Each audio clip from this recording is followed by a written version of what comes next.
c'est-à-dire vers le retour des critères de Maastricht. Alors, une fois qu'on a annoncé le titre, nous avions vu la dernière fois la première partie qui était histoire et expérience. Pourquoi les critères, comment ont-ils vécu, etc. Et nous avions abordé la deuxième partie, c'est de dire qu'on ne réforme pas les critères de Maastricht directement ou indépendamment du reste. Il faut absolument avoir une vision globale de l'évolution de l'Union européenne d'une part et surtout de son environnement d'autre part. Et donc, il faut élargir la focale pour avoir cette vision globale avant d'en arriver à la détermination de la modification des critères. Alors, pour ce faire, on avait jeté un coup d'œil sur le monde et nous étions en train d'examiner plus particulièrement les modifications qui avaient affecté ou qui affectent encore en ce moment l'Union européenne. Puis après, nous poursuivrons par la France avant d'arriver à la troisième partie sur les propositions de la Commission sur les modifications des critères. Alors, cette approche est absolument indispensable parce qu'il y a des changements importants, notamment des changements d'air géopolitiques et des changements d'air géostratégiques, géoéconomiques, pardon.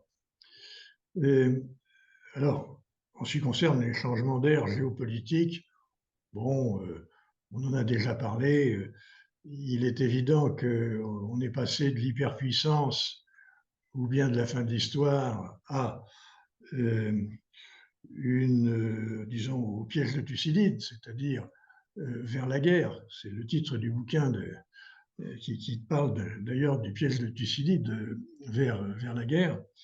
Donc, il est évident qu'il y a deux pôles qui sont en train de se constituer et aujourd'hui, on peut même dire trois pôles. D'ailleurs, nous aurons l'occasion de revenir. Bon, bien sûr, d'un côté, les Occidentaux, de l'autre, la Russie et la Chine, plus l'Iran et la Corée du Nord, c'est au moins ce groupe-là qu'on retient. Et puis il y en a un troisième qui est important, que les Américains avaient l'habitude d'appeler le reste. Vous voyez, ça montre un peu l'attitude des Américains vis-à-vis du reste du monde. Les autres pays émergents, qui sont nombreux et qui sont en train de décoller. Donc, le changement d'air géopolitique, c'est celui-ci, davantage de violence. Et là où on pensait que la paix universelle allait régner durablement, notamment en suivant la mondialisation économique, le doux commerce, comme disait Montesquieu, eh bien, au lieu d'avoir ça, on a une montée de violence et de violence, semble-t-il, durable. Donc ça, c'est le premier grand changement d'air. Le deuxième grand changement d'air, il est géoéconomique. Et le premier, c'est l'éclatement de la mondialisation. La mondialisation est en train d'éclater, non pas en petits morceaux de nations, mais en grandes régions. Grandes régions, non pas nécessairement géographiques, mais disons grandes régions d'alliance. Notamment, du fait de la pandémie, les chaînes de production ont été rompues, ont éclaté, notamment en Chine. La Chine a eu une politique assez vigoureuse contre le virus, pas au début, hein, mais après, ce qui fait que la production a été très perturbée en Chine. Et ensuite, conséquence de la guerre d'Ukraine, il y a des relations qui ont été coupées, notamment avec la Russie, etc. Et il faut substituer à des chaînes d'approvisionnement d'autres chaînes qui se mettent péniblement en place. Donc, grand changement dans le domaine économique, c'est la fin de la mondialisation telle qu'on a connue depuis les années 90. Ça fait quand même près de 30 ans. Donc, on met fin à une période, on ferme une parenthèse. Le deuxième grand changement, on l'a vu la dernière fois, c'est le changement de la politique monétaire accommodante.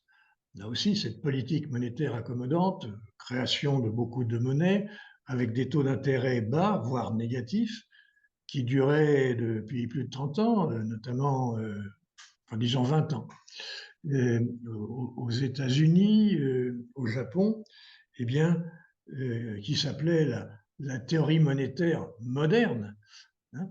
Autrefois, la théorie classique, c'était qu'il y avait des fluctuations de taux d'intérêt qui étaient en phase avec les fluctuations économiques. Hein. Expansion, récession, taux bas, taux élevés. Bon. Ça, c'était l'ancienne doctrine monétaire qui n'avait plus cours, puisque maintenant, on disait qu'il fallait subventionner, si je puis dire, en tout cas soutenir l'économie, la croissance, parce qu'il y avait trop de chômage. Donc la création monétaire sans limite devait être le moyen d'assurer le plein emploi et la croissance.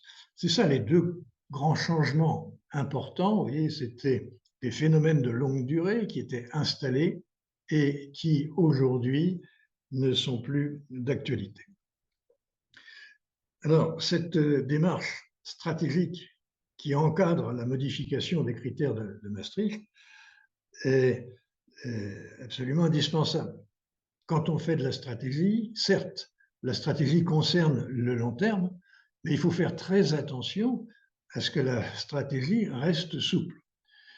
J'ai eu l'occasion, dans ma vie professionnelle, de voir des dirigeants trop accrochés à leur stratégie, alors même qu'ils avaient atteint tous leurs objectifs, et donc qu'ils avaient réussi, notamment, je pense à une banque qui avait à remettre de l'ordre dans la sécurité de ses engagements, qui avait à remettre de l'ordre dans sa recherche de productivité. Ça avait été fait avec succès, mais les dirigeants étaient restés sur cette stratégie, alors même qu'ils auraient pu et qu'ils auraient dû repartir en développement. Ils ont manqué à le faire.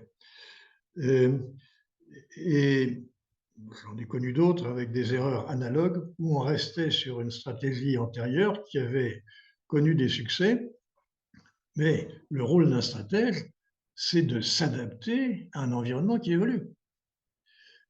À titre d'exemple, sur le plan professionnel, à un certain moment, quand j'étais en Champagne,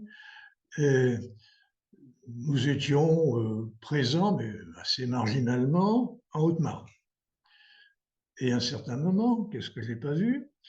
Le Crédit Agricole, qui naturellement avait des parts de marché importantes dans un département rural, a déménagé son siège, il a changé de département. Dans le même temps, les banques Varin-Bernier d'une part et Crédit Lyonnais d'autre part ont extrait leur centre de décision entreprise de la Haute-Marne pour les transférer l'un dans l'Aube et l'autre dans la Marne. On sait bien que sur le plan stratégique, il y a un boulevard qui s'ouvrait devant nous. Donc, on en a profité, on a investi un peu dans la pierre et beaucoup dans les hommes, c'est-à-dire qu'on envoyait des compétences là où les autres banques enlevaient les leurs. Et bien sûr, ça nous a permis de gagner des parts de marché. Et je me souviens d'une conversation avec un rédacteur en chef d'un journal qui n'avait rien vu de tout ça. Il a fallu que je lui pose des questions pour savoir si s'était aperçu que le Crédit Agricole avait déménagé, si s'était aperçu que les centres de décision étaient passés dans les départements voisins, et que lorsqu'il avait la chance d'avoir une banque qui investissait dans son département, considérée comme en perdition par les autres, ben plutôt que de dire c'est de la publicité payante, il faudrait faire un article rédactionnel pour expliquer que c'était une opportunité à saisir. Heureusement, le maire de Chaumont avait vu tout ce qui se passait et bien sûr, il nous a soutenus. Au passage, j'avais fait sa connaissance préalablement puisque c'était un des collaborateurs du professeur Étienne sur la Marne. Il est devenu ministre, etc. C'était Châtel. Donc, voilà, simplement, en ce qui concerne la stratégie, même si ça concerne le long terme, elle doit être capable d'adaptation. Et c'est bien ce que fait en ce moment, ou ce qu'essaie de faire la Commission européenne, à propos des critères de Maastricht, elle n'aborde pas le problème par le petit bout de la lorgnette, mais elle essaie d'avoir une vision assez panoramique et assez globale. D'autre part, le général de Gaulle l'a dit, on ne construit jamais une politique que sur des réalités. Donc là aussi, il faut que nous connaissions les réalités que je viens d'évoquer pour construire une politique adaptée à cet environnement nouveau. Et d'une façon générale, le constat qu'on fait, c'est que les changements autour de l'Europe sont des changements d'ampleur, de grande ampleur. Et donc, il va falloir en tenir compte pour modifier les critères de Maastricht, ce qui veut dire que la solution à apporter à ce problème important, changement d'air géopolitique, changement d'air géoéconomique, ça va être des solutions complexes. Ce n'est pas simplement quelques critères qu'il faut modifier, ça va être assez complexe. Donc, c'est pour ça qu'on étudie ça. Alors, le changement qui est important, sur lequel on est, c'est le changement de la politique monétaire. Elle était accommodante sur une longue durée pour soutenir l'activité économique, pour réduire le chômage. Et on avait vu la dernière fois, notamment au travers d'un bouquin de Jacques de la Rosière, que finalement, cette politique accommodante n'avait pas tout à fait permis d'avoir le dopage que l'on souhaitait du développement économique. Et que malgré tout, cette politique avait des inconvénients de créer des bulles financières et immobilières. Je ne reviens pas là-dessus. Alors, pourquoi est-ce la fin de cette période? Eh bien, tout simplement du fait de l'inflation. Il y a un élément nouveau qu'on ne connaissait pas. Je parle des économistes parce que les politiques au petit pied, il y en a beaucoup, parlaient de l'inflation qu'avait amené l'euro, ce qui est stupide. Il n'y a pas eu d'inflation depuis la création de l'euro, bien au contraire. En revanche, depuis maintenant plus d'un an, il y a des risques d'inflation. Je vous rappelle le phénomène. Au départ, il y a des modifications de prix relatifs. Il faut faire attention. L'inflation, c'est une hausse constante et généralisée des prix sur tous les marchés de biens et de services. Alors qu'une modification de prix relatifs, ce sont les prix de certains secteurs qui montent, alors que d'autres, finalement, dans un premier temps, ne bougent quasiment pas. Et là, on est sur les conséquences à la fois de la pandémie. Il y a des productions qui ont chuté au-delà des besoins des chaînes de production qui fonctionnaient encore. Alors, notamment du fait de ce qui s'est passé en Chine que j'évoquais tout à l'heure. Et vous avez aussi les conséquences de la guerre d'Ukraine. Le plus clair, c'est les produits énergétiques. Le pétrole russe n'est plus là, on s'en est privé volontairement pour punir la Russie, ce qui fait que la Chine fait d'excellentes affaires, elle achète le pétrole que l'Allemagne a acheté autrefois à la Russie dans de bonnes conditions. Donc ça dope le développement chinois. Et puis, ça fait monter les cours à la fois du pétrole, mais de la plupart des sources d'énergie. Deuxième grand secteur est prix concerné, les produits alimentaires, notamment les céréales. Ça, vous le savez, c'est toutes ces perturbations, notamment pandémie et guerre, qui ont fait monter les prix dans certains secteurs. Et le grand danger, c'est que ces hausses de prix, ces modifications de prix relatifs, certains prix ont augmenté, se généralisent à l'ensemble des prix et qu'on déclenche une inflation qui se généralise. C'est ça le grand danger. Alors, il faut faire attention, et là je parle essentiellement de l'Europe, parce que par exemple, les États-Unis qui sont autonomes sur le plan énergétique n'ont pas à faire face aux mêmes problèmes que nous. Et s'ils connaissent des hausses de prix, ce n'est pas pour les mêmes raisons. Donc, il faut faire attention, les réponses à apporter ne sont pas identiques. Alors, voilà le danger, c'est d'éviter la généralisation. Ce qui peut expliquer la politique, par exemple, française, mais qui n'est pas seulement française, disons qu'on retrouve dans d'autres pays d'Europe, qui consiste, par exemple, à ne pas répercuter sur l'ensemble des ménages et l'ensemble des entreprises les hausses de prix dont je viens de parler. Il y a des parachutes qui sont mis, l'État prend en charge une partie de la hausse du prix. Alors bien sûr, c'est temporaire, mais c'est un frein pour limiter la transmission de la hausse des prix à l'ensemble des autres secteurs économiques et ainsi d'entrer dans l'inflation. Les États cherchent à casser l'inflation au moment où elle pourrait se répandre. C'est ça le problème, c'est ça l'objectif.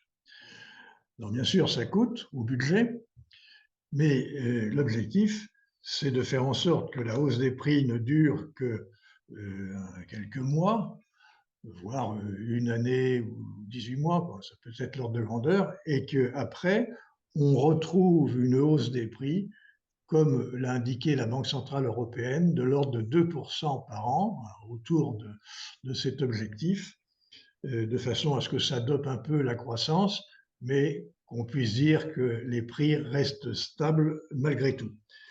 Voilà les raisons de lutte contre l'inflation. Et ça, c'est nouveau pour éviter la généralisation. Et d'autre part, ça intègre aussi, puisqu'au début on parlait d'expérience du passé, ça intègre aussi les erreurs commises par les gouvernements à la suite de la crise de, disons, 2008-2010, parce que la lutte avait été trop brutale contre les déséquilibres budgétaires, et cette lutte trop brutale en Europe, pas aux États-Unis. Les Américains sont partis beaucoup plus vite et beaucoup plus forts que les Européens.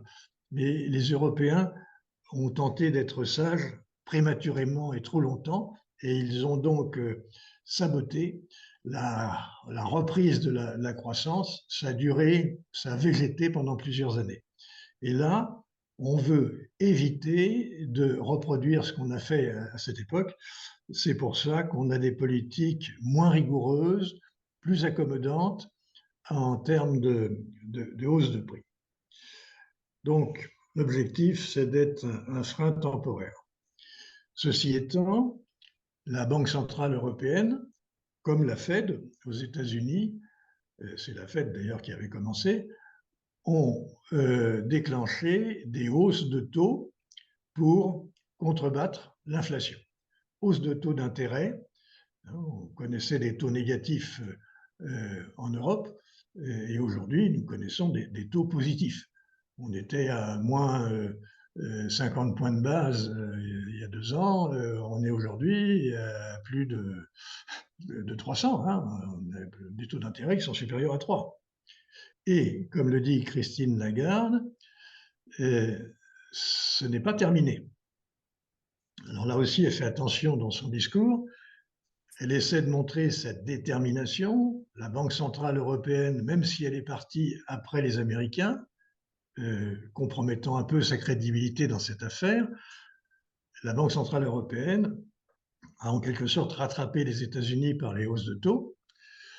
Elle avait tendance à annoncer les prochaines hausses de taux pour que ses cibles comprennent bien ses intentions et pour lutter contre l'inflation.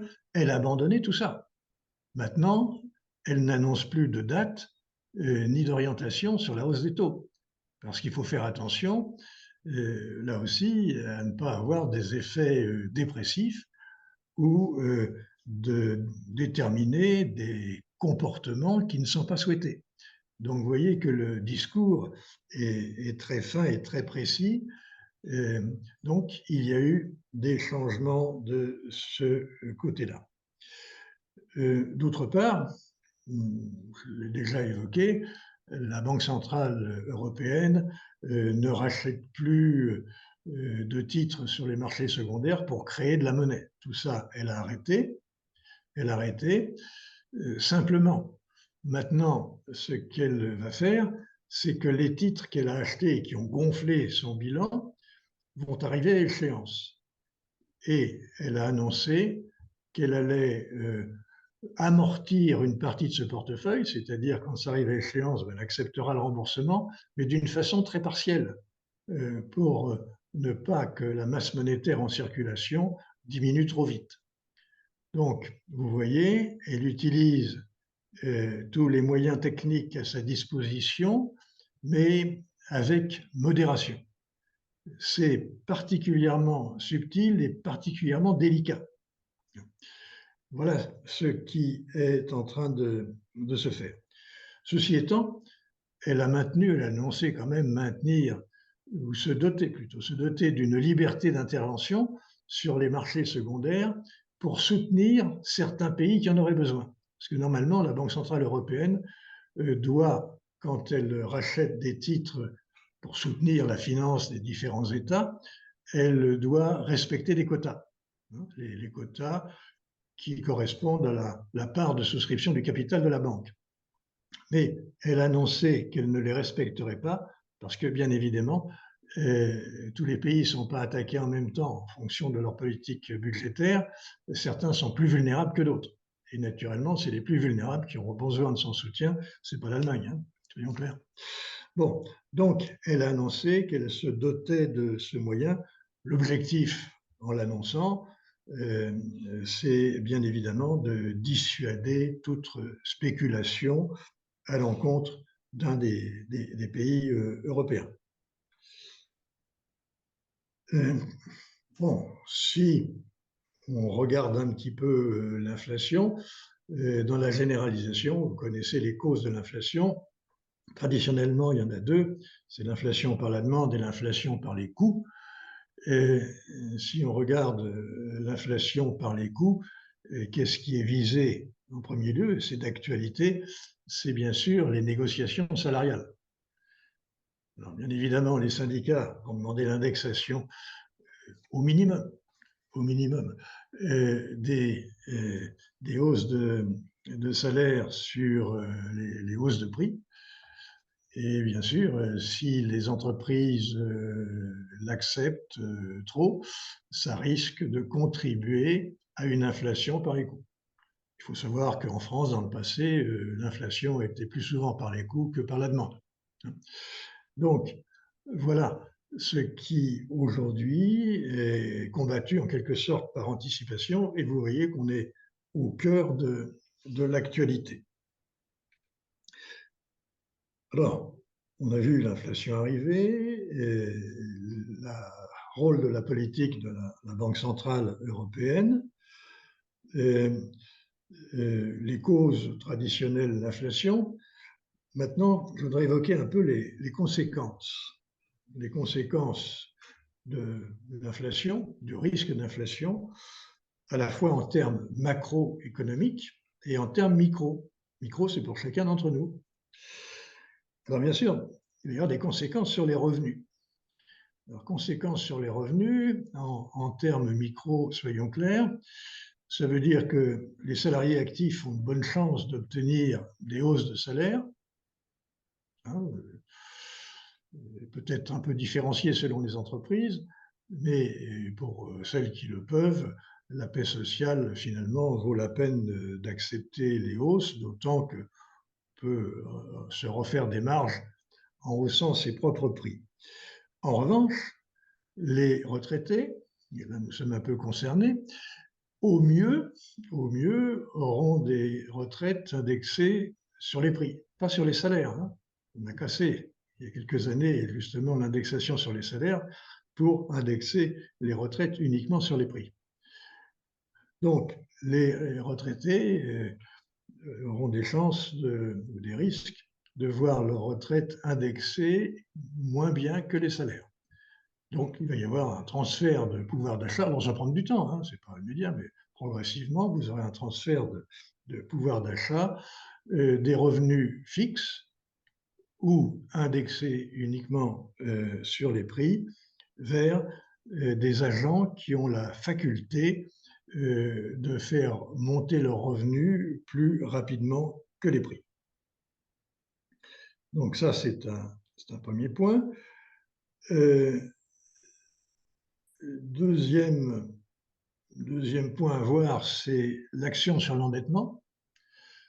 Alors, sur l'endettement des ménages, vous savez bien que lorsqu'il y a de l'inflation, ça allège la charge de remboursement. Pourquoi? Parce qu'on rembourse en monnaie de singe. Et ça, en ce qui concerne un État, ça ressemble aussi à ça.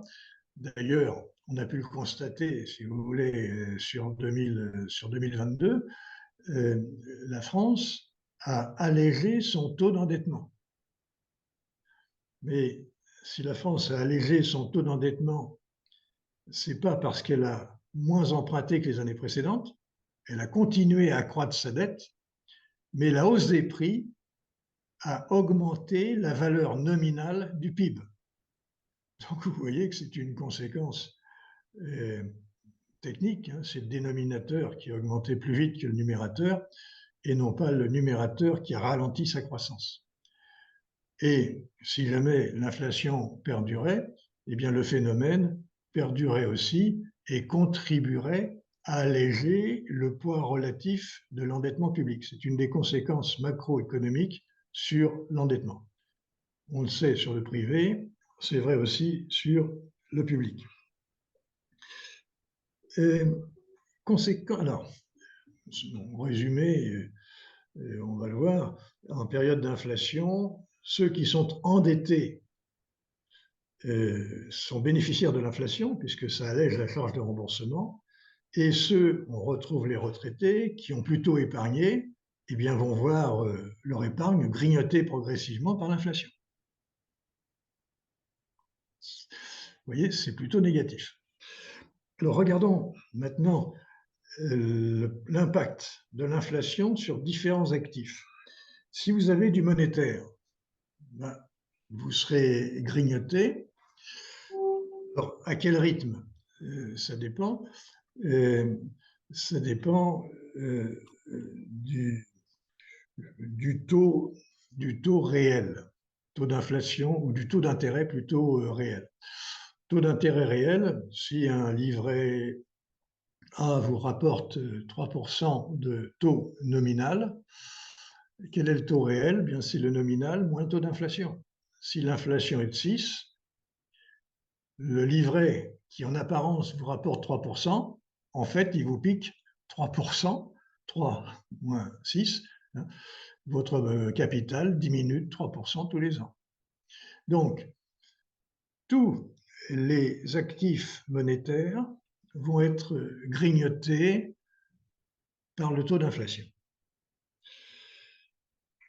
Si, en revanche, vous avez de l'immobilier, l'immobilier, sauf modification du marché, devrait se revaloriser, la valeur vénale devrait s'ajuster tous les ans du montant de l'inflation, au minimum, hein, sans autre facteur.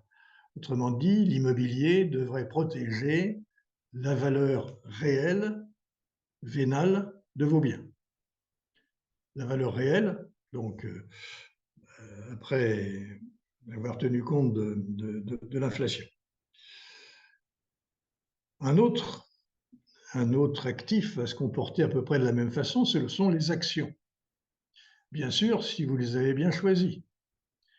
L'action, en principe, protège contre l'inflation dans la mesure où les entreprises peuvent ajuster leur prix de vente du montant de l'augmentation de leurs coûts en préservant leurs marges et en augmentant leur prix.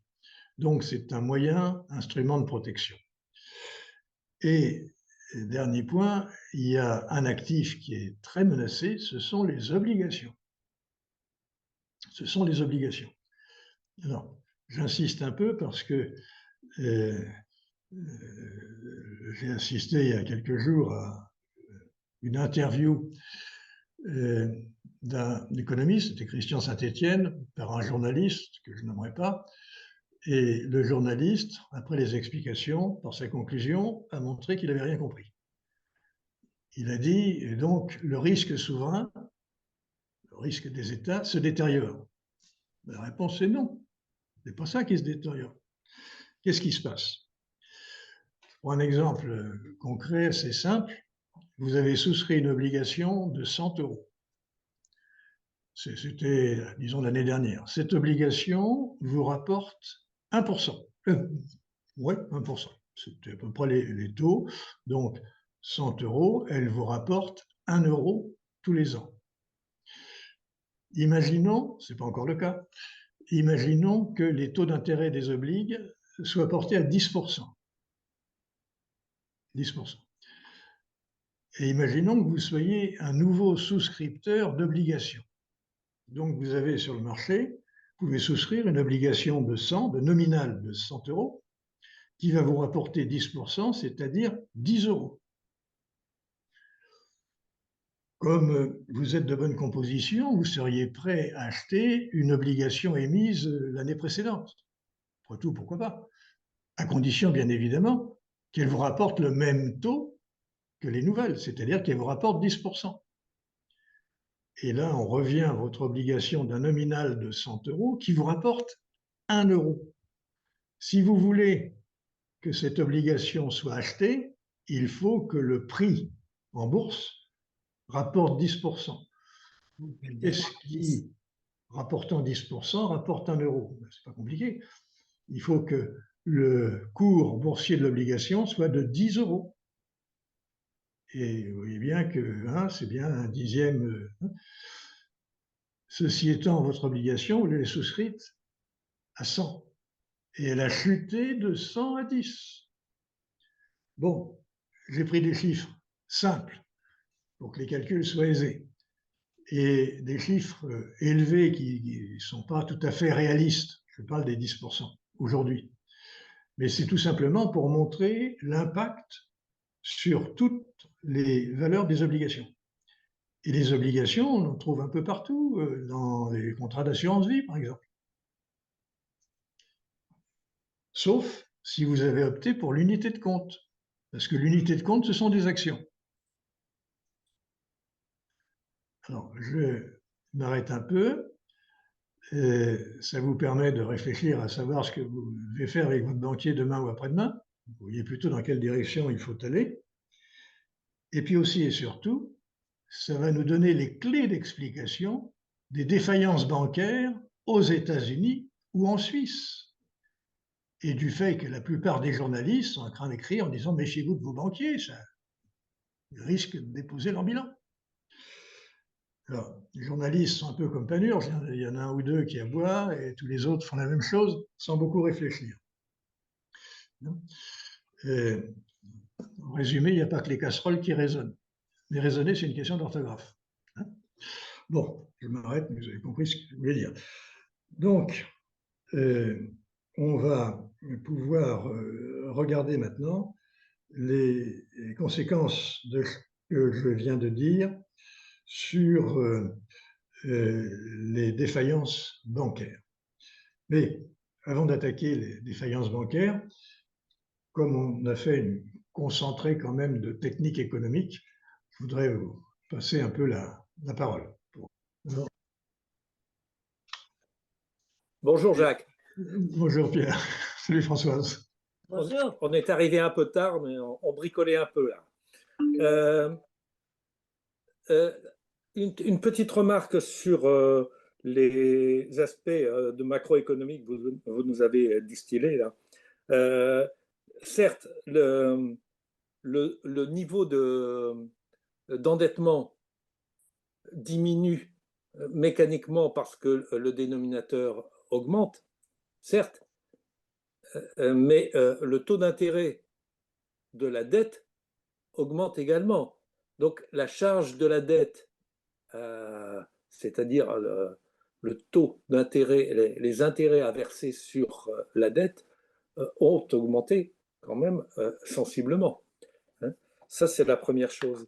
Et la deuxième chose, concernant les investissements, certes, l'immobilier protège, mais vous avez vu que l'immobilier stagne également du fait là de la moindre demande parce que justement les taux d'intérêt ont augmenté et que les gens ne sont plus en mesure d'emprunter pour acheter. Et enfin, dernier point concernant la crise de 2008, certes, les Américains ont rebondi beaucoup plus, mais qu'est-ce qu'ils avaient chuté aussi? Alors que bon, nous, l'Europe avait mis des amortisseurs un peu partout, et les amortisseurs, comme vous le savez, ça marche dans un sens, mais ça marche également dans l'autre. Parce que plus on amortit la descente, et plus la remontée va être lente à opérer. Voilà les petites remarques que je voulais vous faire. Oui, je suis d'accord avec les trois remarques. Si on prend la hausse des taux, conséquence de la hausse des taux sur la charge de la dette d'un État, tout dépend de la structure de son endettement. Si l'endettement est long, à taux, bon, l'impact sera retardé. Si en revanche l'État a emprunté assez court, ça augmente assez vite. Mais d'une façon générale, même si c'est long, il y a une rotation. Donc tous les ans, le taux moyen va augmenter en fonction de la rotation, quelle que soit la structure. Donc dans la longue durée, oui, c'est imparable. Mais sur une moyenne période, ça dépend. Bon, donc ceci, sur les 3 points, on est d'accord. C'est une question, vous avez, comme souvent en économie, des influences de sens contraire. Et la résultante dépend du poids des influences à un moment donné.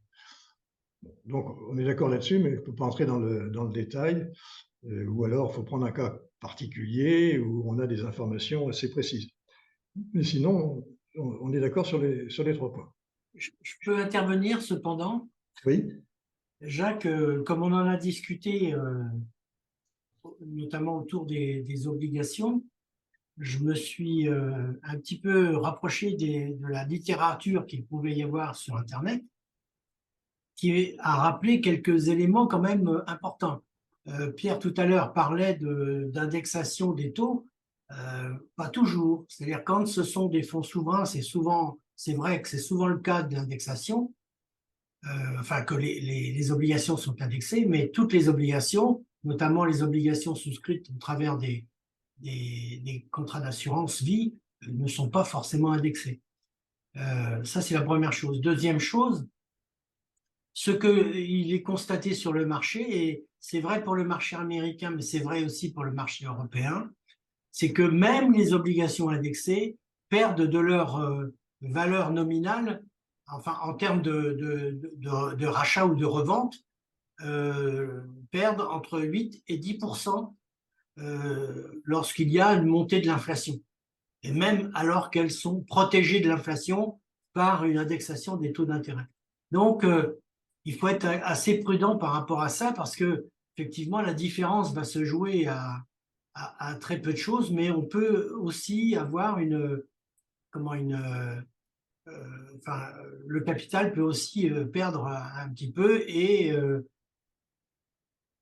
faut faire le bilan global lorsque l'on réalise, c'est-à-dire lorsque on se fait rembourser ses obligations, pardon, sachant que là aussi, ceux qui gèrent ça peuvent très bien soit prolonger, soit accélérer et qu'on peut se trouver très vite parce que cet organisme a besoin de liquidité, il peut très bien réaliser à moindre valeur de vos obligations. Voilà. Alors, un point à signaler, dans l'obligation dont je vous parlais tout à l'heure, sa valeur vénale en bourse chute de 100 à 10. À 2 conditions. La première, c'est que vous ne déteniez pas l'obligation jusqu'à son échéance, parce que si vous la gardez jusqu'à son échéance, elle va bien, être remboursé à sa valeur nominale. Hein? Alors, le problème, c'est notamment dans les entreprises qui sont astreintes à valoriser leur portefeuille à la valeur de marché. Parce que l'entreprise qui est sous cette astreinte va devoir coter 10 et donc passer une provision de 90. Donc, voilà, quand on lit des bilans, il faut savoir quelles sont les règles du jeu qui sont appliquées. Oui, mais même dans ce cas-là, Jacques, tu as bien entendu la nécessité de me corriger, mais si je garde mes actions, mes obligations jusqu'à l'échéance, et toujours dans le cas où tu as dit qu'il y avait une inflation à 10%, Oui. eh bien, je ne sais pas, si je les ai gardés 10 ans, pendant ce temps-là, la monnaie que je possède a perdu chaque année 10% de sa valeur. Donc, quand je vais me retrouver avec mon nominal, il ne vaudra quand même plus que 10% de ce qu'il valait au départ. Oui. Voilà. Donc, Non, dans un cas comme dans l'autre, je peux être perdant et assez fortement. Oui. Non, je suis d'accord. Le seul problème, c'est est-ce que des comptes reflètent bien une situation réelle? Et dans certains cas, c'est le cas de la banque, ça ne reflétait pas tout à fait la situation réelle, puisqu'on passait des provisions alors même qu'on conservait un bien dont on savait quel serait le prix de remboursement ou nominal. Bon, ceci étant, je ne pleurais pas, c'était un moyen d'avoir des réserves occultes, hein, positiver aussi. Mais voilà. Alors, maintenant qu'on a vu ça, constat sur le rôle des banques centrales. Le rôle des banques centrales, c'est la mission principale, c'est de veiller à la stabilité de la monnaie. Ils ont annoncé, aussi bien en Europe qu'aux États-Unis, c'est pas plus de 2% de hausse de prix. Mais aux États-Unis, la Banque centrale a aussi un objectif de soutenir la croissance, ce qui n'est pas le cas officiellement en ce qui concerne la Banque centrale européenne. Normalement, Christine Lagarde, elle n'a pas ça en charge. Ceci étant, c'est un petit peu ce qu'a fait Mario Draghi. Il a évité de la casse, un sinistre, donc là, il était dans ce rôle, mais en même temps, il a bien sûr soutenu la croissance européenne.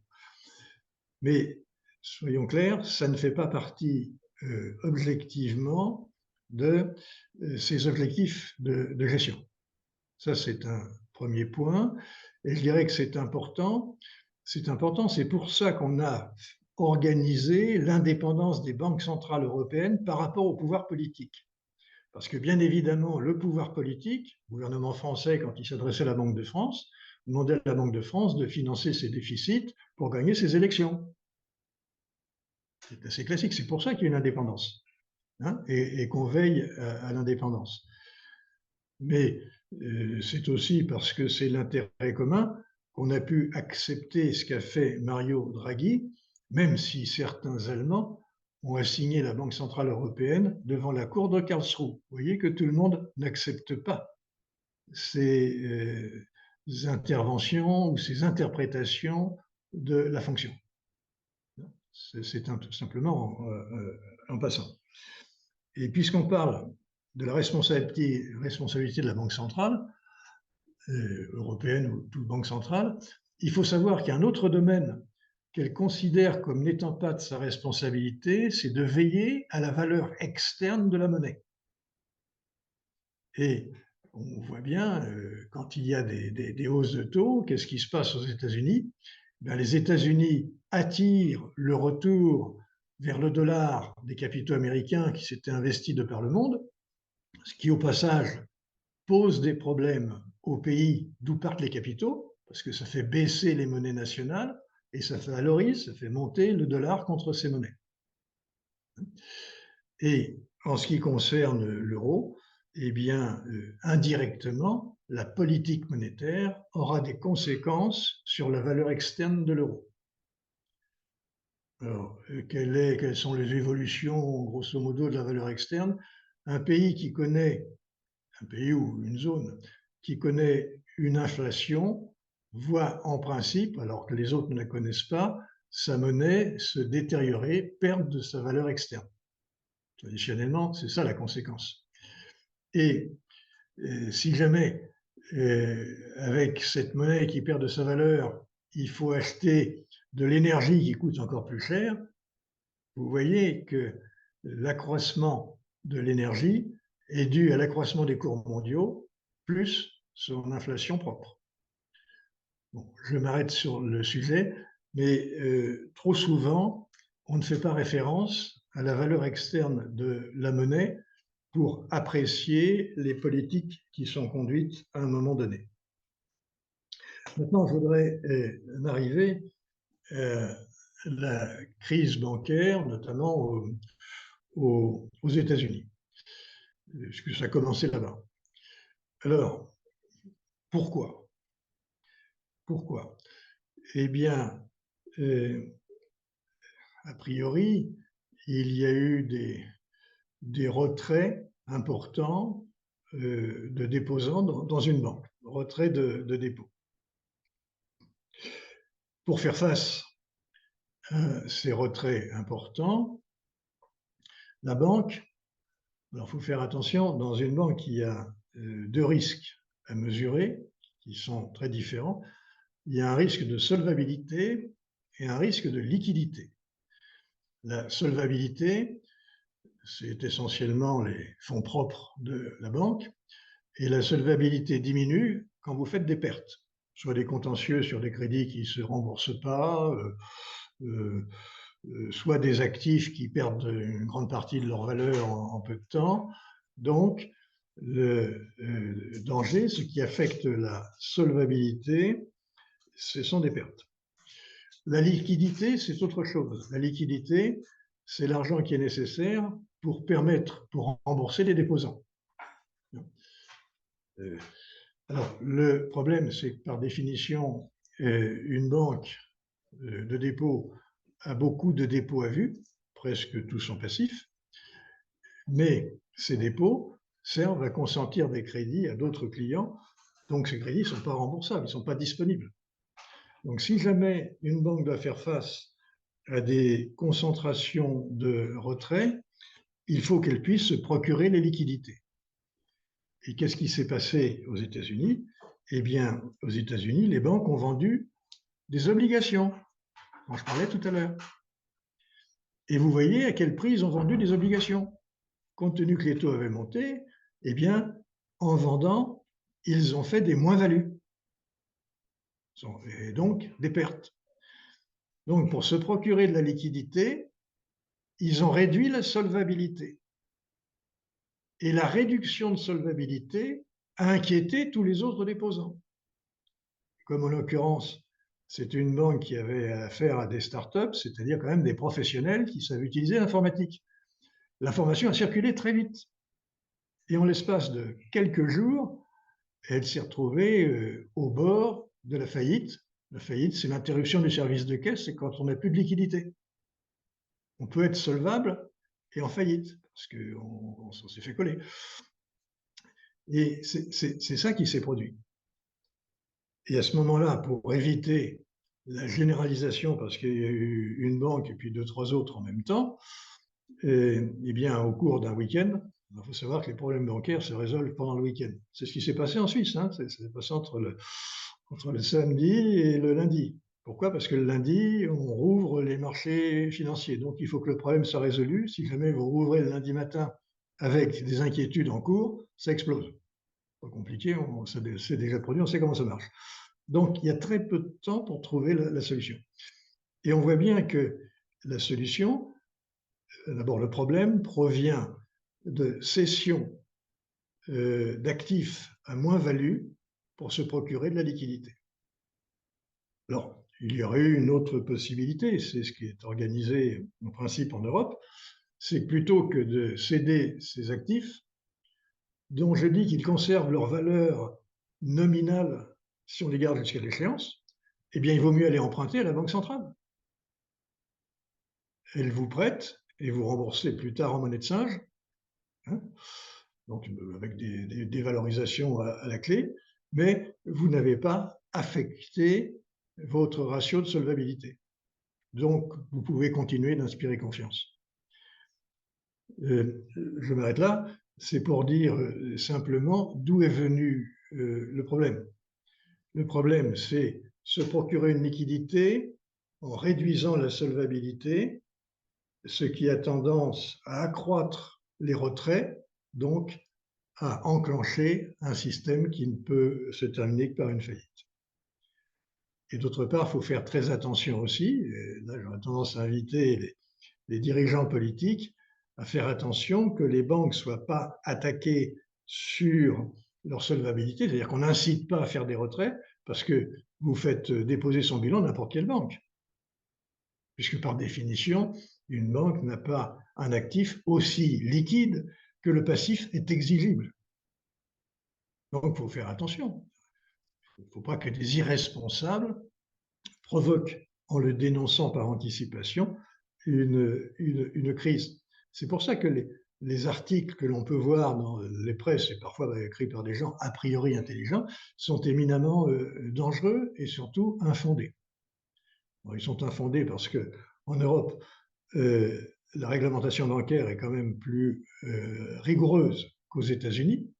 Et je pense que les Américains vont regretter d'avoir assoupli du temps d'Obama leur réglementation. Et d'autre part, vous avez des intervenants qui est la Banque centrale européenne, qui se trouve être en même temps le gendarme des banques. Donc, voilà un peu comment se passe la crise bancaire, d'où elle est venue. Alors bien évidemment, elle peut venir d'ailleurs. En ce qui concerne la Suisse, il y a aussi quelques mauvaises opérations qui ont été faites antérieurement sur une dizaine d'années qui ont malmené le crédit, si j'ose dire, de cette banque. Bon, voilà pour l'essentiel. Simplement, au passage, j'en profite pour rappeler la différence essentielle de structure de financement entre les États-Unis et l'Europe. Aux États-Unis, 75% à peu près des financements d'investissement sont assurés par le marché financier et 25% par les banques. En Europe, c'est le contraire. Autrement dit, c'est les banques qui en Europe portent le risque majeur sur les entreprises. Parmi les solutions à mettre en place en Europe, il faut, je pense, poursuivre la création de l'unité bancaire, qui est très largement faite, mais il manque deux choses pour achever l'unité bancaire. La première, c'est d'avoir une garantie des dépôts qui soit commune et au même niveau. Les garanties de dépôt en cas de faillite bancaire ne sont pas les mêmes en France et dans d'autres pays européens. En France, c'est 100 000 €, disons par nature de compte. Vous avez 100 000 de garantie sur des liquidités, compte de chèque, compte sur livret, mais vous avez aussi 100 000 si vous êtes dans une compagnie d'assurance. Vous voyez, ça dépend des supports. Donc, voilà la situation en ce qui concerne les banques à la fois américaines et suisses. Au passage, on voit que les Suisses étaient en retard un peu sur la réglementation, la rigueur de la réglementation européenne, et ils ont dû improviser un sauvetage. Le sauvetage de la deuxième banque par la première, c'est pas des queues de cerise, hein, on est quand même sur des gros établissements. Ceci étant, je pense quand même que les banques dites systémiques, c'est-à-dire celles qui sont tellement importantes que les gouvernements ne peuvent pas les laisser tomber, eh bien, seront sauvées concernant leurs déposants, quoi qu'il arrive.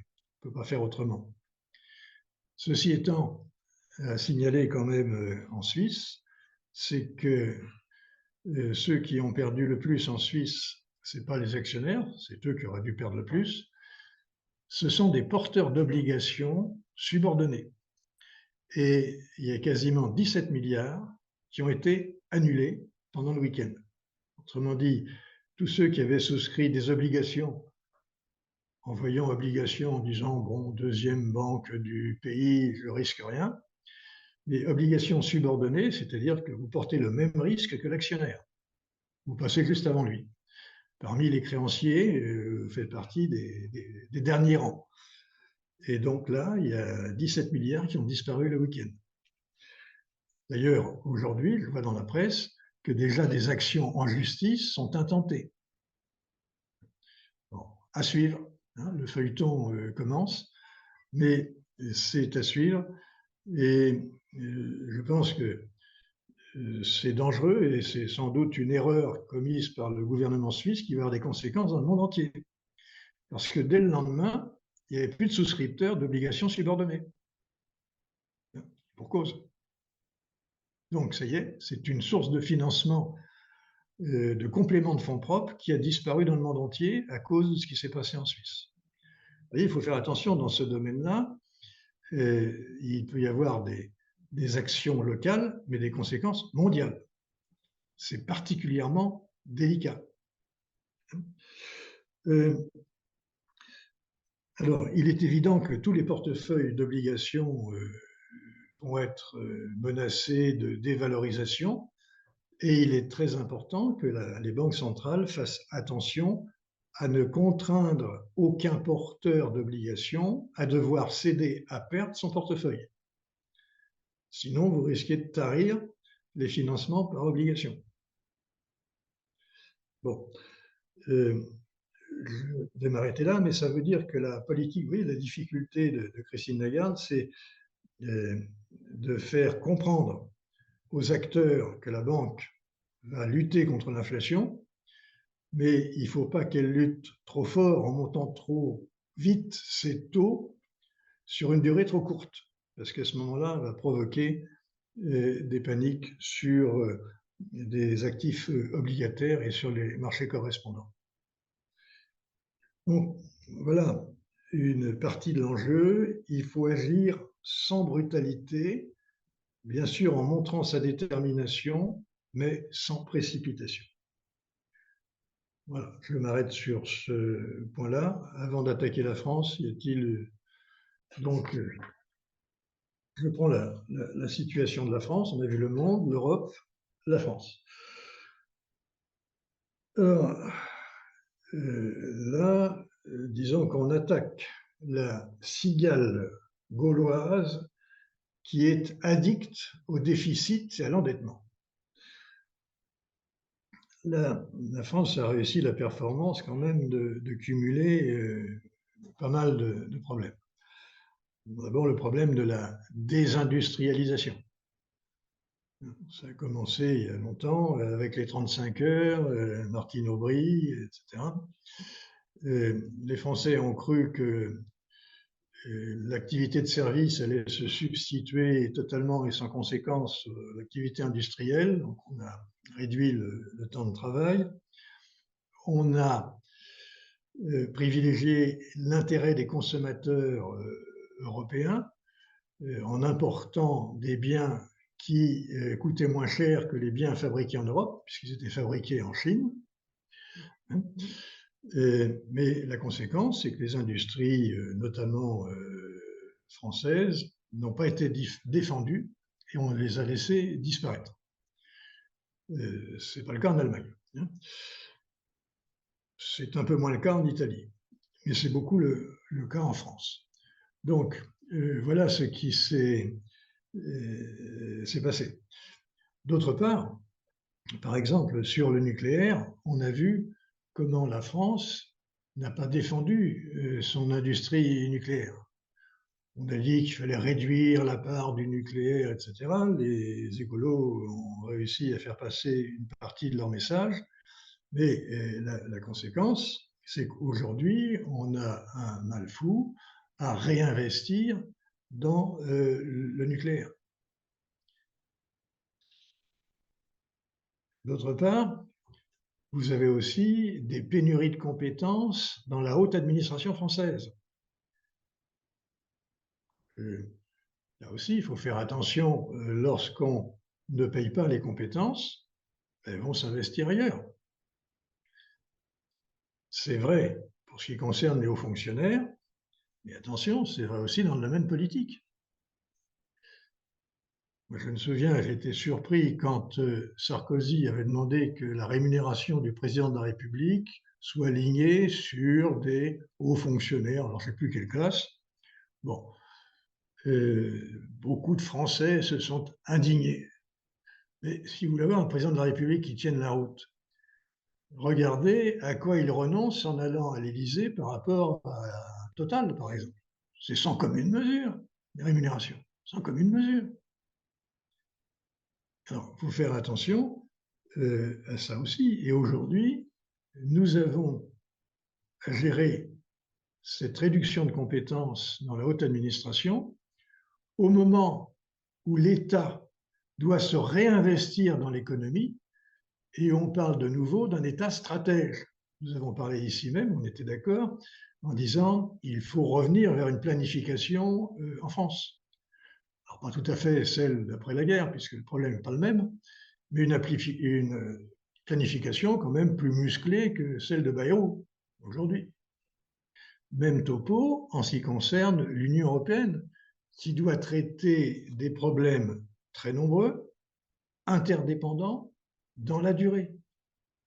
Il faut baliser le terrain pour l'ensemble des agents économiques, parce que ce n'est pas ces gens-là qui vont agir, ils posent le cadre qui vont permettre aux agents privés d'agir et de se concerter les uns avec les autres. Donc, voilà deux conséquences. Désindustrialisation, on l'a vu. Conséquence, déficit commercial. Nous battons des records de déficit commercial parce qu'on s'aperçoit à cette occasion que qu'est-ce qui permet d'équilibrer une balance commerciale? Eh bien, c'est de réaliser des innovations dans les entreprises. Mais pour réaliser des innovations dans les entreprises et puis faire baisser les prix de revient par une productivité suffisante, eh bien, il faut avoir une recherche, des investissements en recherche et développement qui soient soutenus et qui soient orientés vers l'industrie. Or, nous avons les conséquences de la désindustrialisation que nous avons subie dans ce domaine. D'autre part, en France, on a aussi un déficit d'investissement. Quand on regarde le passé, comparé par exemple aux États-Unis ou à l'Allemagne, nous avons un déficit d'investissement et donc de croissance à la clé. Si on continue, on regarde le comportement sociologique des Français et vous avez la perte du sens du travail, hein, avec la coexistence de chômage et d'offres d'emploi non satisfaites. Pourquoi?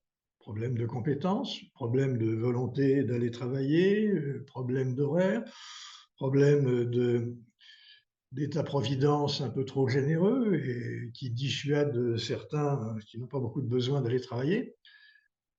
On a des problèmes majeurs qui sont concentrés. D'autre part, nous avons des problèmes de relations avec nos voisins. Alors, nous sommes cigales et les Allemands sont fourmis, et on demande aux fourmis d'être solidaires des cigales, notamment dans la réforme des critères de Maastricht. On sait bien que les Allemands ne sont pas d'accord, qu'ils le disent. Et d'autre part, on peut s'interroger, ça vient d'où? De Macron, président? Mais quand aujourd'hui les Allemands voient ce qui se passe dans nos rues pour refuser l'ajustement de l'âge de la retraite à 64 ans, pensez donc. Les Allemands peuvent aller jusqu'à 67 ans. Et les Danois ont déjà programmé 70 ans, alors pour eux, ils sont en avance pour 2040, c'est leur objectif. Mais regardez comment les Gaulois sont perçus par ces gens-là. Et comment ça complique la négociation des Français des cigales françaises qui vont devoir demander à tous ces pays d'Europe du Nord d'accepter qu'on soit plus en déficit ou plus endetté qu'on ne l'est et qu'on retarde la date de retour à la norme. Voilà. Et la situation, la vision de la France par nos partenaires. Et ce qui se passe en ce moment détériore encore cette vision et réduit notre capacité de négociation au mauvais moment, puisque c'est maintenant qu'il faut négocier pour rétablir les critères, enfin mettre fin à la suspension. Bon, et bien sûr, la solution pour la France, on l'a déjà vu, c'est de revenir à un État stratège et planificateur qui pourrait baliser le terrain et rassurer tous les acteurs, à la fois nationaux, pour qu'ils investissent, et qu'ils investissent notamment dans les secteurs prioritaires. Alors, il y a la défense, l'écologie, l'énergie, etc. Et en ce moment, vous avez donc un État-providence qui écrase un État régalien au moment où il faut faire renaître un État stratège. Voilà, 3 qualificatifs de l'État qui expliquent ce qui doit se produire. Donc, je passe à la 3e partie, c'est quelle est la démarche officielle concernant Maastricht.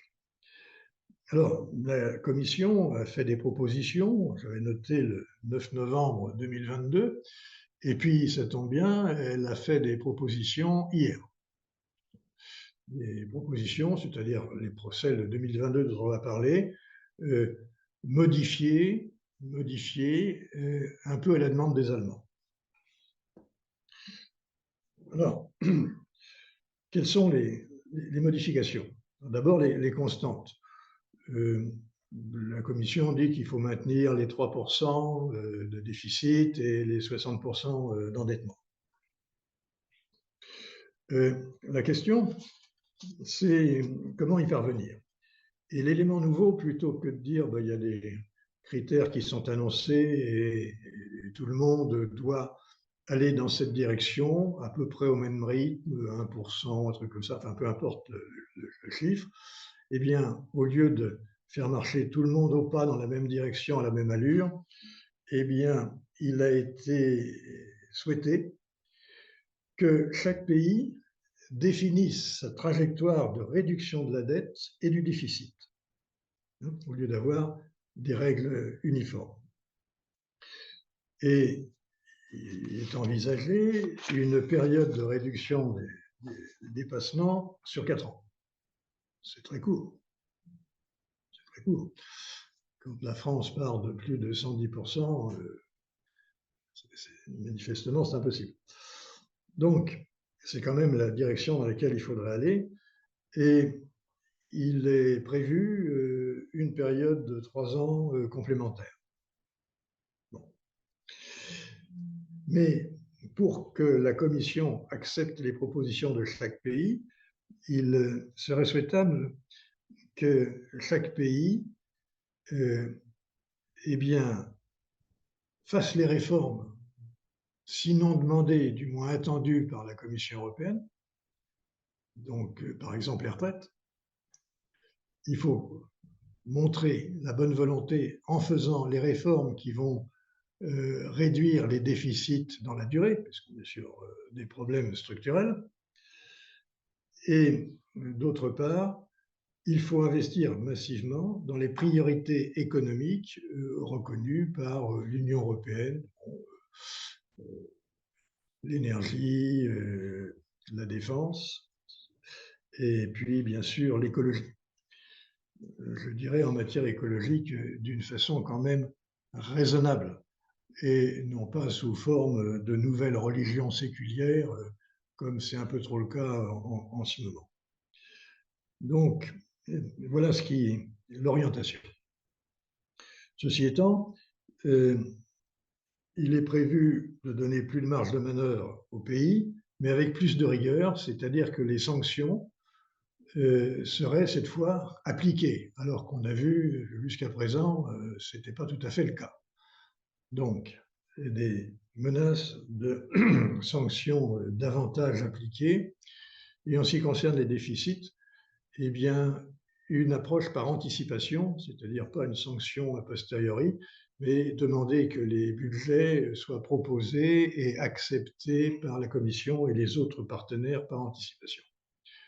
D'autre part, les ratios à suivre seraient simplifiés par rapport au passé.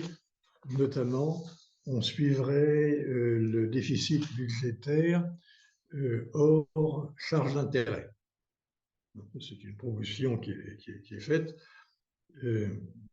Ça veut dire qu'il faudrait quand même arriver à retrouver un excédent primaire, ce qui pour la France n'est pas le cas, puisque la France emprunte non pas pour investir, mais tout simplement pour faire face à ses dépenses courantes. Autrement dit, nous sommes dans une situation qui est vraiment très aventureuse. Alors après, se pose bien sûr la question de la nature des sanctions. Et on envisage, entre autres, comme pour la Pologne et la Hongrie, de ne pas verser des subventions auxquelles le pays aurait droit si jamais il n'a pas une politique budgétaire suffisamment rigoureuse. D'autre part, il y aurait un suivi non seulement global pour le budget, mais aussi secteur par secteur. Voilà ce qui est en cours de négociation. L'objectif étant de remettre en vigueur l'équivalent des critères de Maastricht au début 2024. Mais tel que c'est parti, on n'en est pas sûr. Alors bien sûr, il y a des confrontations entre Paris et Berlin en ce moment. Paris verrait bien sortir des dépenses vertes, concernant donc l'environnement, ou bien des investissements qui préparent l'avenir, par exemple dans le capital humain. Il est évident que si on sortait ces dépenses, ça réduirait d'autant de déficit.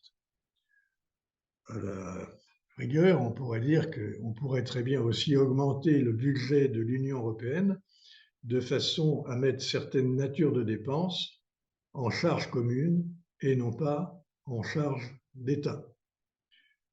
Une question pourrait se poser par exemple sur la France, elle est la seule à financer une arme nucléaire, alors que l'usage pourrait être étendu à tout ou partie de l'Union européenne. Et à ce moment-là, est-il logique que cette dépense qui serait, disons, d'usage commun, soit spécifique à la France et que les Allemands lui reprochent son déficit, dont finalement ils seraient bénéficiaires dans la mesure où l'arme nucléaire les défendrait. Vous voyez, il y a des choses qui sont à voir en ce moment. Alors, quelles sont d'après ce que j'ai vu, disons que la Commission reste à peu près sur l'essentiel de cette proposition. Réaction des États, bien sûr, c'est la division, et on retrouve une division nord-sud, notamment avec une position assez dure de Christian Lindner, qui est le ministre des Finances allemand. Alors, c'est un monsieur qui est assez rigoureux, sauf quand l'intérêt de l'Allemagne est en jeu. C'est le même personnage qui a bloqué l'horizon 2035 pour comme fin de vente, si vous voulez, de véhicules thermiques.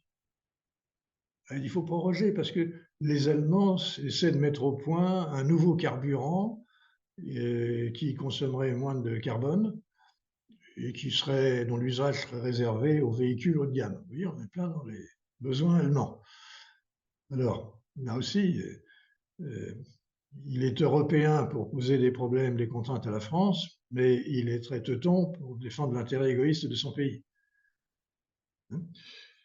Mais donc, vous avez une confrontation assez vigoureuse qui a lieu en ce moment entre les deux pays.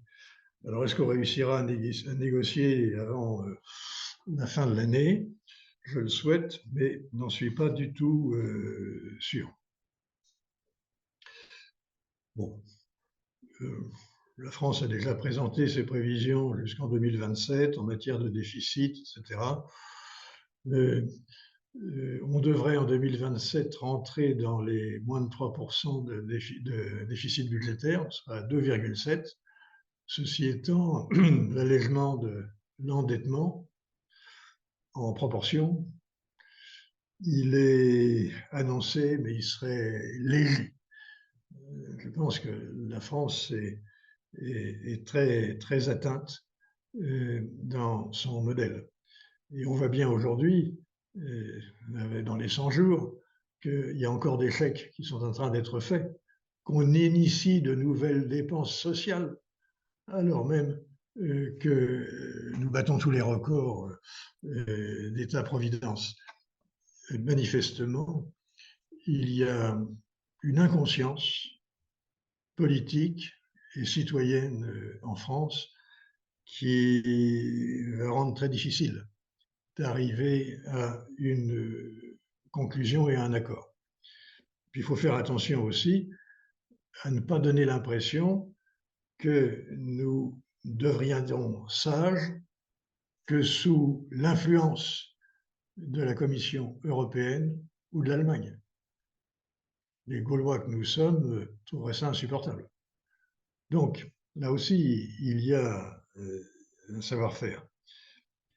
Mais de la façon dont on massacre Macron dans la presse, à la radio, ça rend la bonne orientation quand même très, très difficile. Donc, les Gaulois réfractaires que nous sommes servent un petit peu d'épouvantail autour de nous.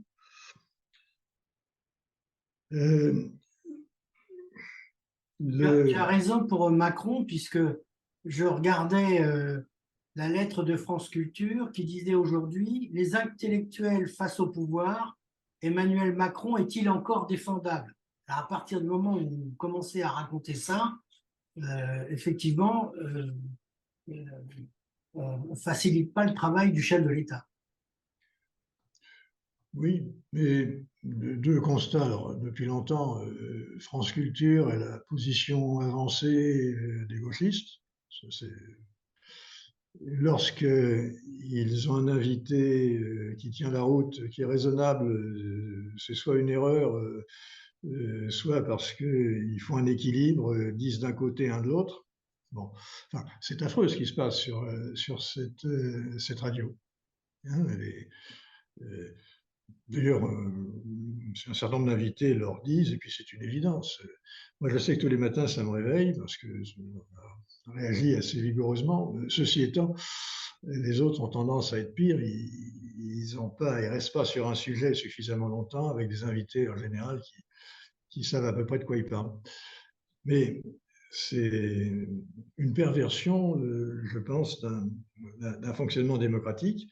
Et surtout, ça prépare mal une population à comprendre ce qu'on vient d'évoquer. Il faut dire que c'est quand même assez croquignolet, quoi.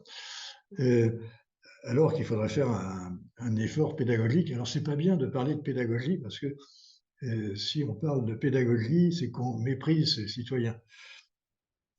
Bon, si vous voulez vous rassurer, avant Macron, il y a eu un dénommé Platon, ça fait un certain temps.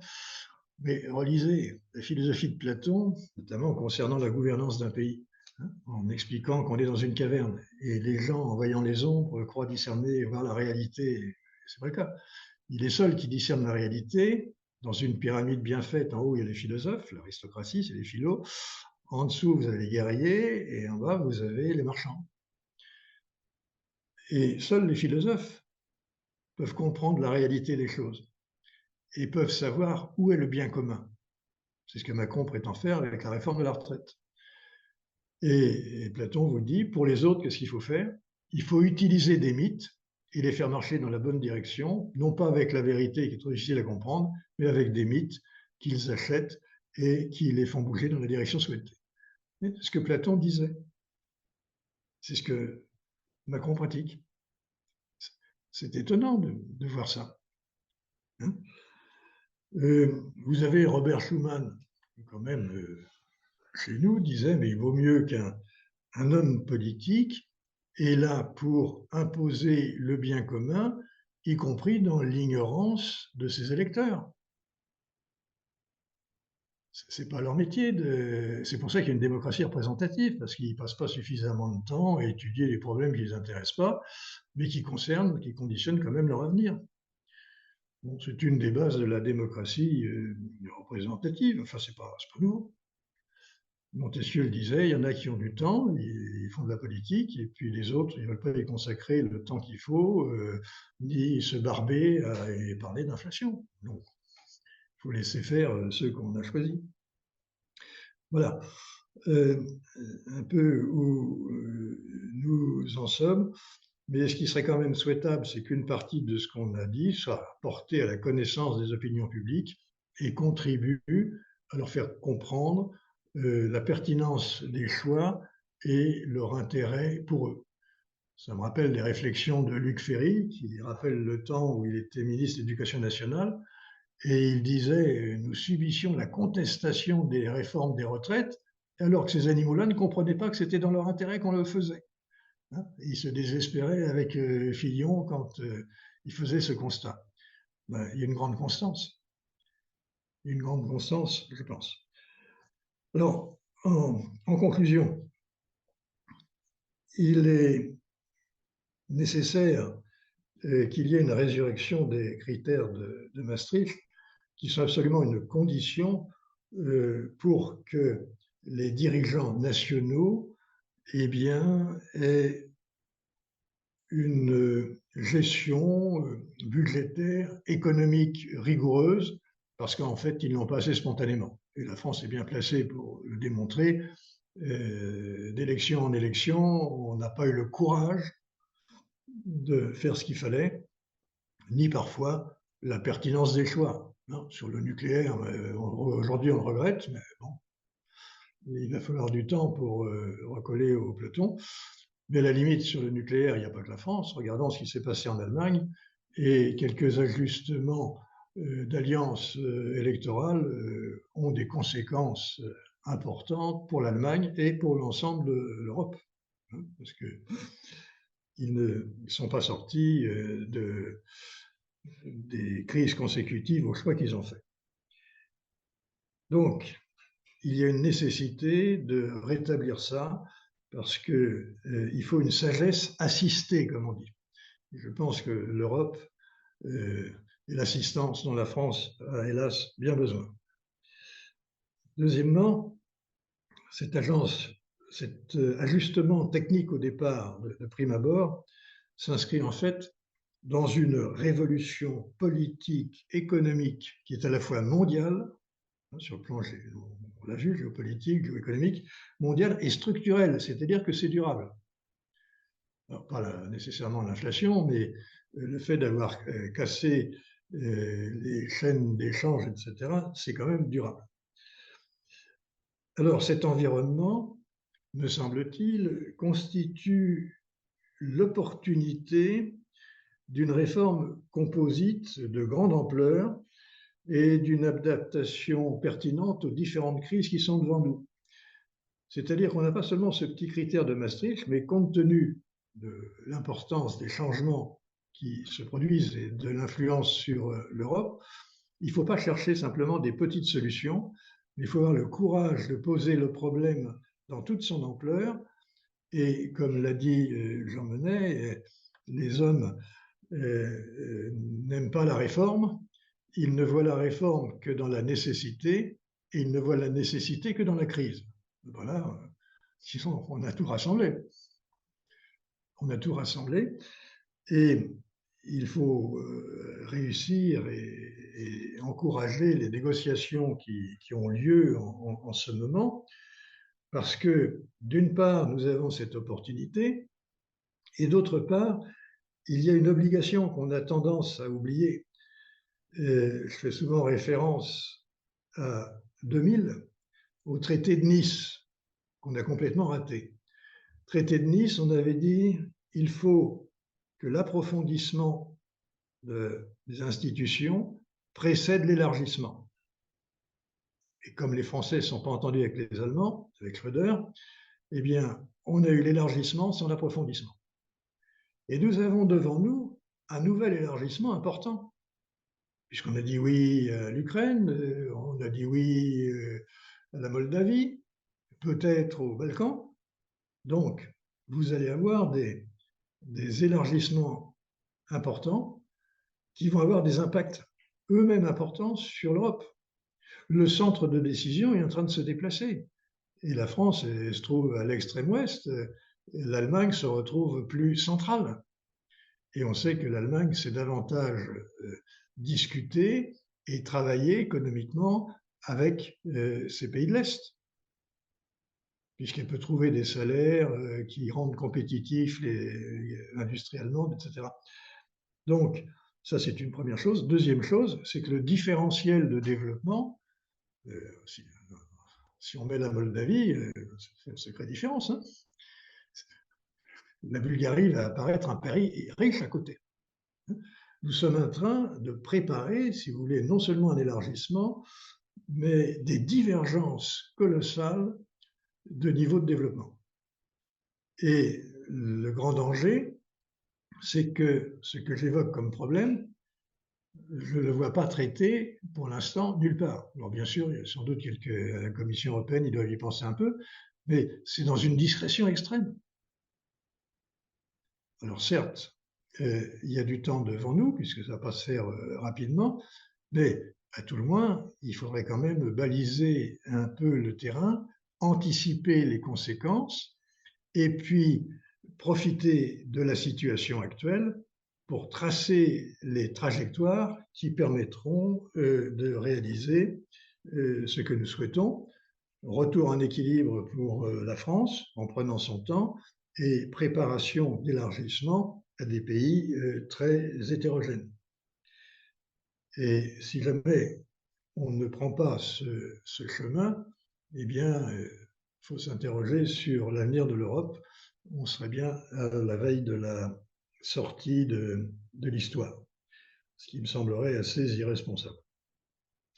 Et notamment dans les réformes institutionnelles, je pense qu'il faudrait aller vers davantage, disons, de structures fédérales, mais en limitant ça au secteur économique. Il ne s'agit pas de faire du fédéralisme de politique étrangère, voire de défense. C'est quand même trop impliquant. On ne peut pas renoncer au droit de veto dans ces secteurs. Mais en revanche, sur le plan économique, bon, on pourrait quand même faire davantage par rapport à ce qu'on fait aujourd'hui. Voilà, en tout cas, la conclusion que je vous propose. Alors, à vous de réagir par rapport à cette conclusion et par rapport à l'ensemble de la présentation. Jacques, oui. Vous avez évoqué la réorganisation de l'investissement dans les pays européens en évoquant trois grandes lignes. J'avais l'impression d'entendre notre Premier ministre hier dans ce débat. C'est l'énergie, la défense et l'écologie.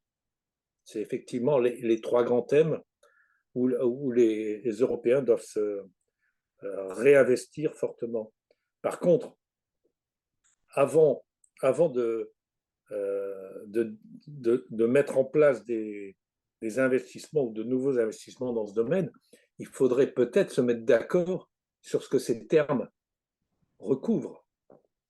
Parce que quand vous entendez l'Allemagne qui veut réinvestir dans les industries minières, dans les centrales charbon, qui conteste la politique française d'investissement dans l'énergie nucléaire, en considérant que ce n'est pas une industrie verte. Pour l'énergie, vous avez évoqué le ministre allemand qui repousse au-delà de 2035 la fin des voitures thermiques, des moteurs thermiques, on peut se poser la question de savoir si on n'est pas dans une impossibilité de se mettre d'accord, pratiquement sur les bases de ce qu'on devrait faire après. Enfin, je sais pas. J'ai de gros. Enfin, j'espère que la Commission européenne s'investira un peu plus, sera moins neutre dans ce domaine. Mais actuellement, on regarde tous les pays, personne n'a la même vision des choses. Donc, je suis tout à fait d'accord avec votre conclusion. Il faut, comme dans tout, se mettre d'accord sur les bases avant d'étendre l'Europe. Mais est-ce qu'on en est capable? C'est le grand problème. Et j'aurais tendance à dire, on va avoir une opportunité en 2024, c'est quand même les élections européennes.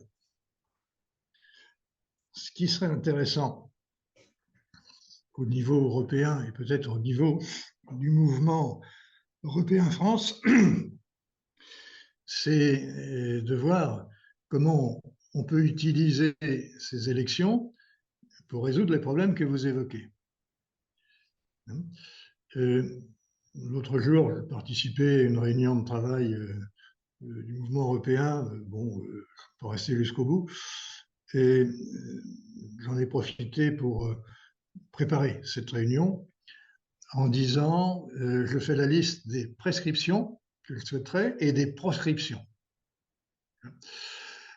Et, par exemple, dans les proscriptions, se pose la question de la composition de la Commission européenne. Donc pourquoi ça? Parce que vous venez de faire référence à la, je crois, taxonomie européenne, c'est-à-dire est-ce qu'on inclut, est-ce qu'on donne le label vert au nucléaire? Ça a été en partie admis il y a quelque temps, et puis tout récemment, c'était refusé par la Commission. Et par la Commission, en fait, par une majorité de commissaires. Alors semble-t-il qu'Ursula était d'accord. Ursula était d'accord sur la position française, quoi. Et c'est la position allemande qui l'a emporté, notamment du fait de deux commissaires, Timmermans et Vestager. Ils sont connus, hein, beaucoup d'autres sont inconnus, mais ceux-là, quand même, sont connus depuis longtemps. Et ils n'en sont pas à leur première commission. Et je me pose la question, comment constituer la commission? Est-ce qu'il ne faudrait pas les exclure la prochaine fois? Comment faire? C'est-à-dire comment nommer d'abord la présidente de la Commission européenne. Vous savez qu'il y a eu les Spitzenkandidaten qui ont été écartés, sinon Manfred Weber sera à la place d'Ursula. Bon, donc on a ce problème-là. Deuxième possibilité, plutôt que d'avoir un candidat par pays, est-ce qu'on pourrait demander à chaque pays de présenter 3 candidats au choix du président de la Commission, de façon qu'il essaie de constituer une équipe la plus homogène possible? Parce que l'un des problèmes aujourd'hui, c'est que la Commission européenne, ça n'a pas l'homogénéité d'un gouvernement. Même si on considère que le gouvernement français est assez composite, mais il représente au moins la majorité relative du Parlement. Ce n'est pas le cas au niveau de la Commission. Et la preuve, vous avez la présidente de la Commission qui est mise en minorité sur un sujet important. Donc, par exemple, plutôt que d'être passif ou de rien proposer ou d'aller balancer des drapeaux en disant on est européen, qu'est-ce qu'il faudrait faire pour améliorer les choses? La désignation de la Commission, je vous rappelle qu'elle a le monopole des propositions, c'est-à-dire que si elle n'est pas d'accord pour proposer, ça ne passera pas. Elle a un sacré droit de veto. Alors, ça éclaire d'un jour parfois un peu nouveau la demande de droit d'initiative du Parlement européen. Bon, honnêtement, je n'y étais pas très favorable, et quand je vois certaines motions adoptées par le Parlement européen ou bien qu'on s'agenouille devant, comment il s'appelle, Margaret, enfin la gamine là, qui est écolo, qui a été reçue au Parlement européen pour prendre la parole devant nos députés. Enfin, c'est incroyable. Greta Thunberg. Greta Thunberg, voilà, merci. C'est, quand je vois ça ou certaines notions, je me dis, mais ils sont pas raisonnables, ils méritent pas qu'on leur fasse confiance, ces gens-là. Alors là aussi, il faudrait peut-être avec le mouvement européen recenser les propositions stupides adoptées par le Parlement, de façon qu'on puisse dire aux candidats députés, c'est vous qui avez fait ça? Et vous demandez le droit d'initiative? Certainement pas, messieurs. Je pense qu'on est trop passif. Si on veut agir, bon, j'ai exprimé des souhaits tout à l'heure, mais au-delà des souhaits, il faut se poser la question comment utiliser les moyens à notre disposition, notamment ces élections, pour faire les pressions dans le bon sens qui seraient nécessaires. Et vous voyez, je viens d'évoquer deux, il y en a d'autres, mais rien que pour transformer cette question en instrument de pression efficace sur les personnes concernées, il faudrait qu'on se mobilise un peu plus qu'on ne le fait aujourd'hui. Autre grande question, est-ce qu'on doit se battre sur des partis politiques franchouillards pour l'Union européenne, ou est-ce qu'il ne serait pas temps quand même de faire en sorte que ce soit le PPE, parti européen, ou les socialistes et démocrates européens qui fassent campagne au nom de l'Europe dans chaque pays? Et est-ce que ce faisant, on n'aurait pas, en tant que citoyen, davantage de pouvoir et d'influence sur nos eurodéputés et eux-mêmes, bien sûr, sur le Conseil européen d'un côté et la Commission de l'autre? Donc, voilà, on ne peut pas, me semble-t-il, rester dans la déploration. Si on reste dans la déploration, on ne va pas faire bouger les choses. Et l'autre question, c'est quand vous discutez avec le mouvement européen France et les nouveaux gamins qui viennent d'arriver, pleins d'enthousiasme, etc., ils ont de l'enthousiasme, mais il y a quand même un problème. Ils sont comme Macron, quoi, ils sont jeunes. Et c'est pas avec ça qu'on va faire bouger les choses. Il faudrait se pencher sur des vraies solutions. Il serait même souhaitable aussi que les citoyens que nous sommes demandent aux partis politiques français qui sont là, qui ont des antennes locales, de nous dire les propositions qu'ils vont faire et que l'on s'exprime aussi pour dire ce que l'on souhaite et ce qu'on récuse, parce qu'il faut faire comme je l'ai fait, prescription et proscription. Qu'est-ce qu'on ne veut pas? Et on revient, c'est pas tous les ans qu'on a une telle opportunité, c'est tous les 5 ans.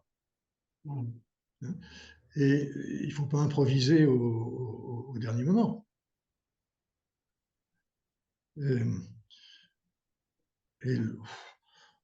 Alors, si un moment de nostalgie, Giscard avait publié son bouquin Europa, et Giscard proposait, mais Védrine proposait la même chose, c'est une Europe à plusieurs vitesses. C'est de dire, ce serait, et je pense que l'élargissement qui est devant nous, qui va prendre du temps, mais qui se produira bien un jour, devrait permettre justement qu'on ressorte un peu ces projets d'Europe à plusieurs vitesses. Soyons clairs, il faut qu'il y ait un noyau dur. Le noyau dur, c'est France-Allemagne, quoi. Et ce serait bigrement bien qu'on arrive en discutant, parce que là aussi, on se fait de plus en plus la gueule, c'est ce qui se passe, et on échange de moins en moins. Alors, il est évident que Scholz, il est aussi un peu prisonnier de ses alliances politiques, mais on peut peut-être avoir la volonté de construire quelque chose ensemble. On voit bien que c'est la clé de tout.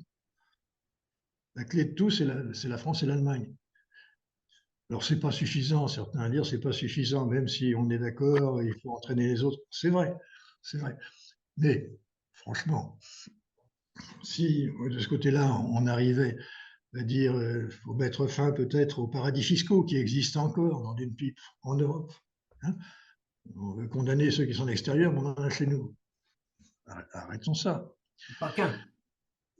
Il n'y en a pas qu'un. Euh, vous avez aussi, j'entendais ce matin, des revendications, alors tiens, sur France Culture encore, qui disaient on regarde l'écart entre les salaires les plus bas, les plus élevés, il faudrait plafonner les salaires des dirigeants. D'accord? Ils vont aller mettre leur siège social en Irlande, peut-être c'est le siège social de Renault, donc c'est aux Pays-Bas. Hein, bon, il faut aussi que ces animaux qui font des propositions voient un peu les conséquences.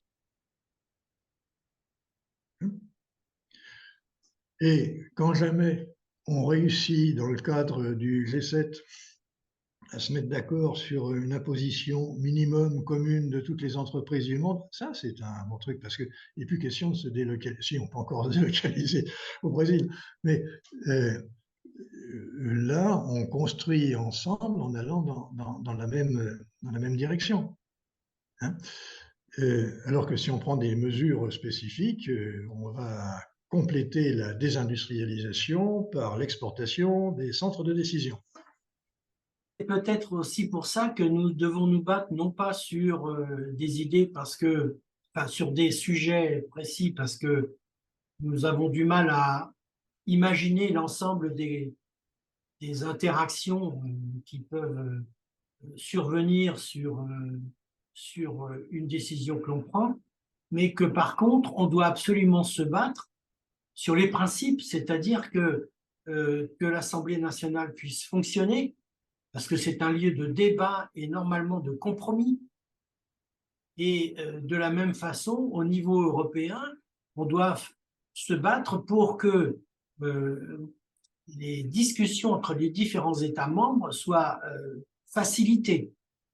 Non pas sur les sujets, parce qu'on n'aura pas toujours un avis pertinent sur les sujets, même si on peut le donner au titre du mouvement européen, mais au moins se battre pour que la manière de fonctionner de l'Europe permette justement ce débat et surtout cette culture du compromis que nous, Français, possédons si peu.